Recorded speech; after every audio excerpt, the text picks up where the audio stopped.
A sea of orange here in Washington, D.C.'s Anacostia Park for a gathering of activists, politicians, and community members seeking to honor survivors of gun violence. And it's to raise awareness about gun violence, which we know is at levels that are unacceptably high in our country, in our cities, in our communities. Particularly in Washington, D.C., we have seen a spike in gun violence. Last weekend, 14 people were shot, 4 of them were killed. The Wear Orange campaign was conceived following the shooting death of a 15-year-old girl in 2013, 1 week after performing in President Obama's second inaugural parade. Her classmates chose to honor her life by wearing orange, the color that hunters in the woods wear to protect themselves. I was on the scene of a triple shooting just the other day where there were bloody pants left on the street, blood still on the sidewalk from a shooting, and neighbors were walking by it.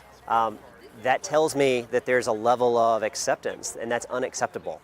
To be successful, a movement must go beyond raising awareness to focusing on measurable results, according to American University's Steph Woods. When you look at the fact that since Parkland, 14 states have tightened or passed gun control legislation, and 19 companies have cut ties with the NRA, that shows that this is a tipping point of sorts, but how do we continue the momentum of this movement? And that's where there needs to be that focus on continued deliverables, continued action items to show measurable results. The Anacostia gathering featured a table where people could register to vote, and political aspirants were on hand to discuss initiatives. But for some attendees, the sense of community was most important.